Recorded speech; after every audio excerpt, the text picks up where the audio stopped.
మీరు మీ పర్సన్కి ఏం చెప్పాలనుకుంటున్నారు? అసలు మీరు మీ పర్సన్కి ఏమి చెప్పాలి అనుకుంటున్నారు? ఒకవేళ మీ పర్సన్ మిమ్మల్ని కాంటాక్ట్ అయినా లేదు, మీ మనసులో మీ పర్సన్కి మీరు ఏం చెప్తున్నారు ఇప్పుడు? Please universe give me a great answer. Gratitude, gratitude, gratitude.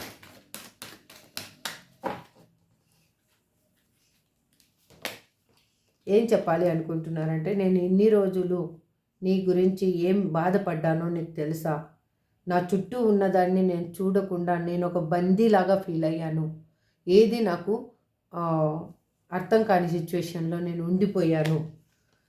మీ నుంచి ఎన్నిసార్లు నేను కాలర్ మెసేజ్ కోసం ఎదురు చూశానో తెలుసా?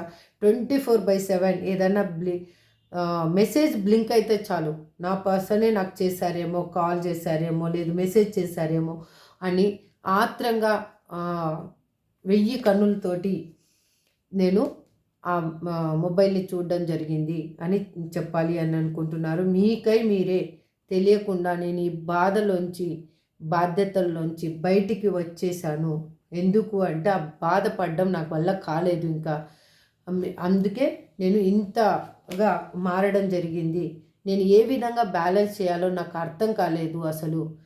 మీరిచ్చిపోయిన బాధని కానీ, లేదు నా నా చుట్టూ ఉన్న పర్సన్స్ ఇచ్చే ప్రేమని కానీ నేను దేన్ని అంగీకరించాలో నాకు తెలియలేదు అని చెప్పాలనుకుంటున్నారు. నేను చాలా బాధలు పడ్డాను, గొడవలు పడ్డాను. లాస్ట్కి నన్ను నేను మార్చుకోవడానికి పూర్తిగా నా ఆలోచనలనే ధ్వంసం చేసేయాలి అనిపించింది నాకు. అంటే నాకు ఆలోచించే శక్తి లేకుండా ఉంటే బాగుండు దేవుడా అని నేను చాలాసార్లు అనుకున్నాను. ఎందుకు అంటే నాకు జరిగిన మోసం ఎవరికి జరగకూడదు అని నేను ఆలోచిస్తూ ఉన్నాను.